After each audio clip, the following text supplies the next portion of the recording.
Alright guys, welcome to day 19. We're doing Wolfburn, which I'm totally excited about because I was just given a whole bottle of this. And so I haven't opened it yet.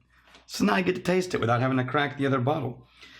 This is a northernmost mainland of Scotland single malt Scotch Wolfburn. I experienced them for the first time in New York at the Whiskey Advocate magazine whiskey tasting event they do. And we just walked by the table and saw Wolfburn and really liked their logo and tried the whiskey and was really impressed with how good it was for being a newer distillery. Released their first single malt in 2016. That's how new they are.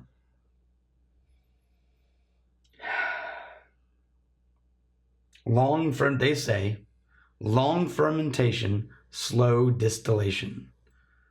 Now, long fermentation means heat creates a really dramatic kind of flavor components when fermenting goes really hot. If you run it cooler, you get different kinds of flavor components and you don't get a lot of the aggressive, heavy flavors. And so you get a smoother kind of, in theory, you can get a more fruitier, smoother type product, or it depends on kind of yeast and everything. But then when you distill slowly instead of fast, what it means is you could make your cuts extremely precise, which allows a really perfected heart cut. And so you can get a really well-balanced, and even a lighter and prettier, even if it's young, whiskey. Now, to aid in aging their whiskey a little more quickly, they at least partially used quarter casks that used to hold peated whiskey from Islay. So, which I think that's so cool. That's so cool. It's such a great idea. So you still get an accelerated wood experience because smaller barrel means faster interaction with the wood tannins. But because it was used, it won't be too aggressive. And because it used to hold the peated whiskey, then you're not going to get it changing the flavor profile all that dramatically.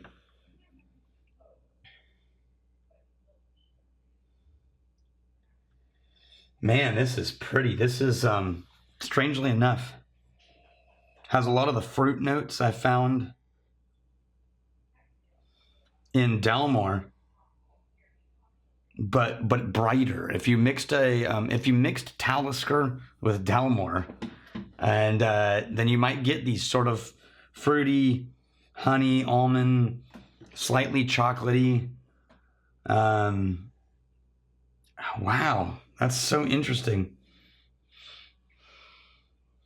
We're going to taste it now.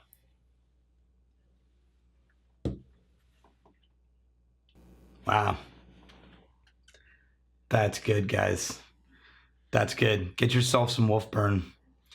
It seems like it's going on a little long. It's oil heavy. But the flavors are so sparkling and fruity and effervescent. But it's not boring or overly sweet. It's got the peat flavors. It's got the honey flavors. This is complicated shit right here. Man. Well done, Wolfburn. I love it. I love it when a new guy gets up and running and just knocks it out of the damn park. That's so good.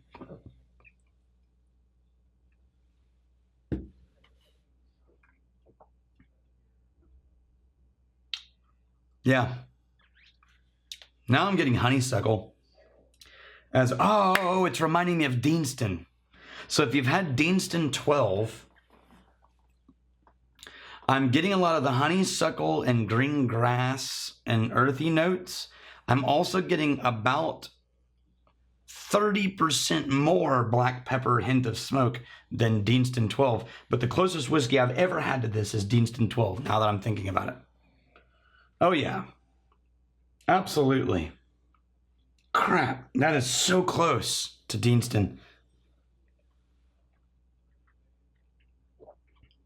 It's smokier than Deanston. The smoke is in Deanston. The smoke and black pepper show up about 2/3 of the way in, and it's round up front. In this one, the smoke and sparkle shows up at the front edge, and then it sweetens out an aftertaste. So it's just a juxtaposition of, oh man, that's so subtle.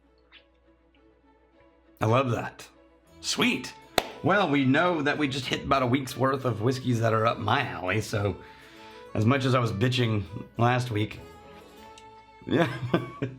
What are you gonna do? All right, guys. Until tomorrow, may your crazy stay this side illegal, and may you return before we have time to miss you. Cheers.